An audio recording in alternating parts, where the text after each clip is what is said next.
Good morning, everyone. Welcome to another video. My name is Neline and I'm a dairy farmer from Saskatchewan, Canada. It is just after 4 a.m. this morning. We're getting milking going. We got a lot of stuff to get done today.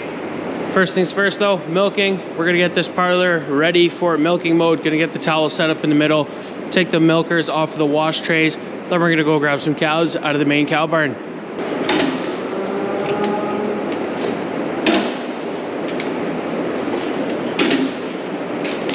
We just got to the main cow barn. The cows are bellowing, making a bunch of noise, and that's never a really good thing. And this is why we got some cows in the center drive-through feed alley. This is something we really dislike seeing because of this lacquer that we have here. It's really smooth, really slick, and cows tend to slip on it pretty easily. Luckily, the tunnel ventilation is on right now. This drive-through alley is really dry compared to in the wintertime when the barn is humid and a lot more moist in general. We're gonna try and get these ladies, which are from group 1, back in there before we chase the entire group into the holding area. They'll slip out on that stuff like nothing.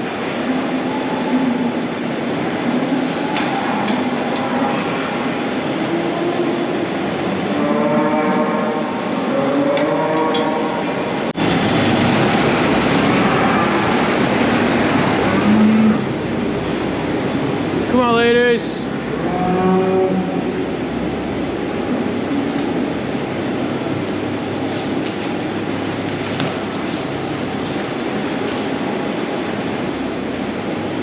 Holy. Ladies, you guys have made a mess. Come on, ladies, let's go. Slow, man.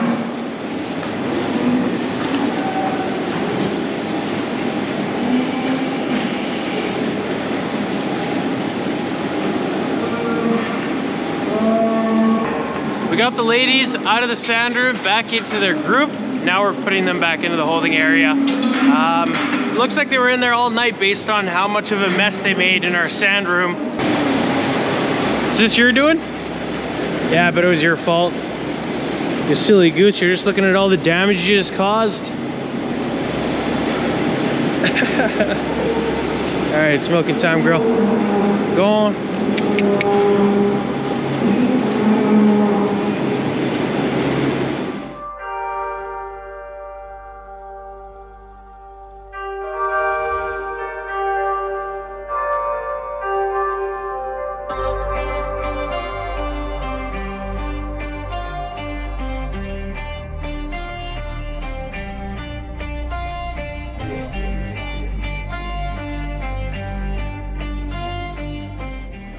I guess we gotta clean this area up first before we start cleaning their alleys out.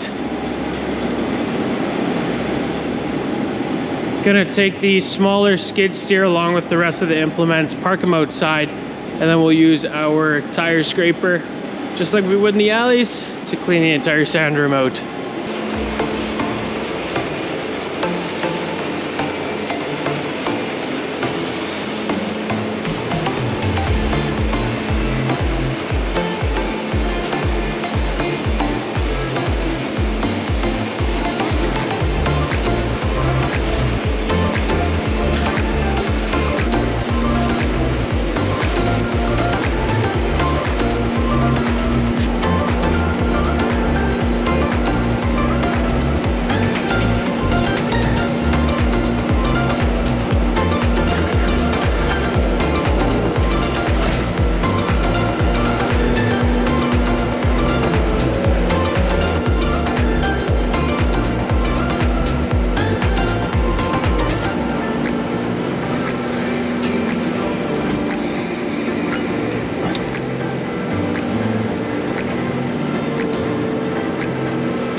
Just finished milking this morning. We're now gonna move a room of calves out.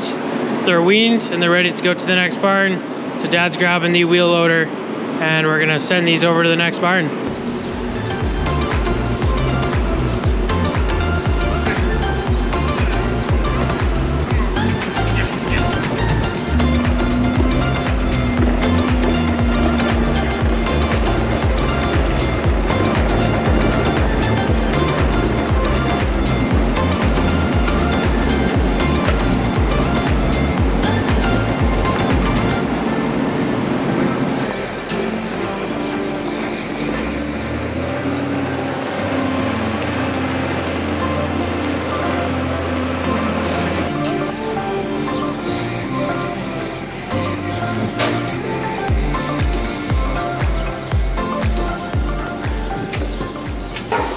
Those are the two groups we just moved over.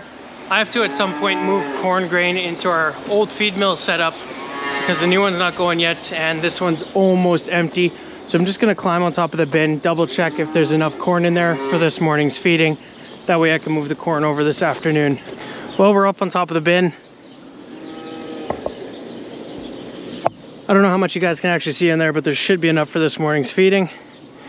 So I get to continue to clean out the calf room.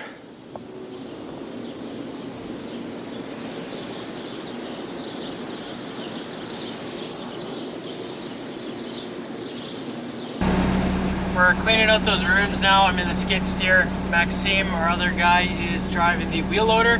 He comes up here. I fill him with 3 buckets from the skid steer into the wheel loader bucket. He drives it away, comes back, and so on and so forth.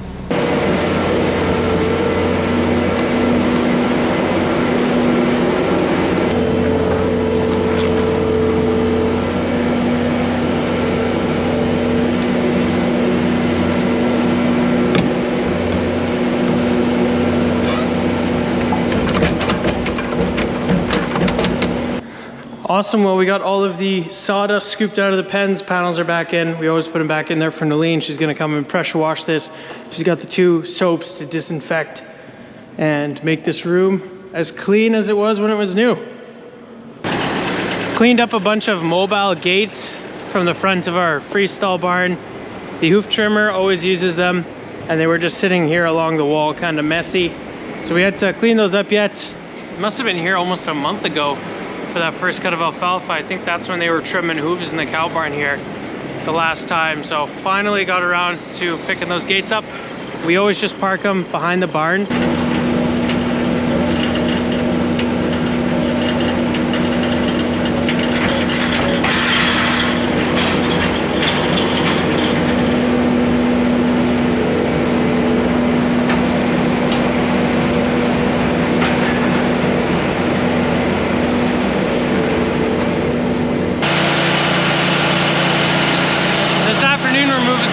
Over to our feed mill. It's right out, maybe a day or 2 left in there. So we gotta get this stuff moved over. Beet pulp is already out, so after we're done moving corn, we'll move the beet pulp. We started loading the beet pulp in the truck here, and it's about 3/4 full, and the bin's empty, which kind of sucks. I think we were kind of hoping to have a little bit more, and then I'm kind of thinking, you know, how many days do we roughly have? It's kind of guessing. We got the scale. We're gonna weigh exactly what we have in this truck, and then we'll know exactly what we're putting in that bin, and we can do the math and figure out how many days we have feed for to the day. So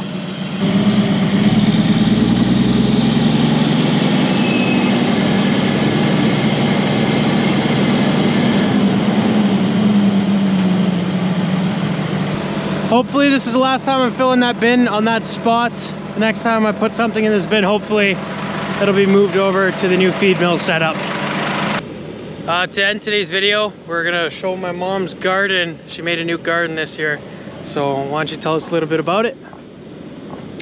Well, yeah, it's been a while I had this big of a garden, and it's growing really well. New spot, new dirt. It's done really good. So this is, I guess, your 3rd garden on the farm. You had 2 close by the house, but those are kind of getting engulfed by trees. Yeah, not enough sun anymore, so. Yeah, so you went on a new spot. You guys can see the barns are over there. And this is pretty far from the house, but it's a good spot with a lot of sunlight. Yep. So what all are you growing here? Mostly potatoes, some beans, carrots, the lettuce, well, that's already gone too far, so that'll be for the chickens, I guess. Some kale, celery, leeks, tomatoes, and flowers. Not yeah, that's my favorite actually. Flowers, it's my hobby. So. There's definitely a bit of everything in here. Yep. Some fruit trees at the back there, and some rhubarb, raspberries, strawberries, and weeds. They always want to grow. There's not that many weeds in here though. It's not too bad. No. I need to water it again. Yeah, it's looking pretty dry. Some water, yes. What are these? Cucumbers. Cucumbers, nice. Is there any raspberries you can pluck and eat right away? Let's check it out. Better don't tell you that. You don't have to eat them all. Oh, so these are beans? Yeah. Potatoes? Picked. Yeah, lots of potatoes. Some more lettuce? Yeah. We can eat that. Are these more potatoes? Yeah, still here. Sheesh. Or rhubarb? Yeah. Oh yeah, there's some raspberries here. Look at that. I don't know about these guys.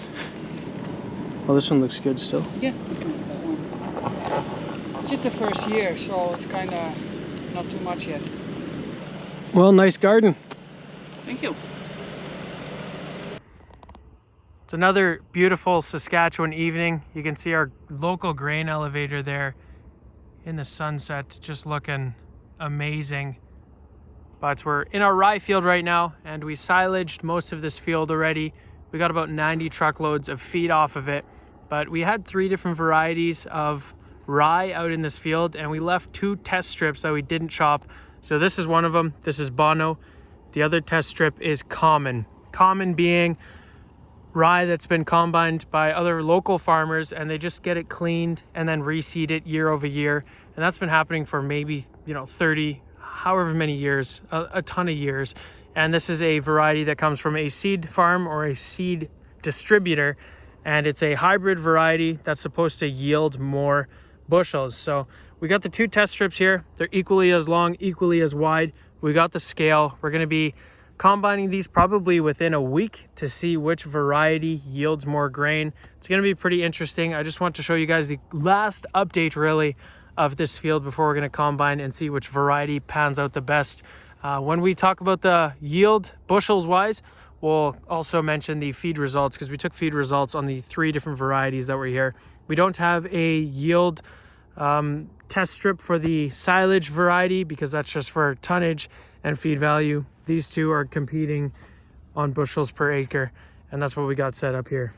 That is going to be it though for today's video, guys. If you enjoyed, be sure to hit those like and subscribe buttons down below. Check out the Instagram @SaskDutchKid, and I hope to see you guys in the next video. Thanks for watching.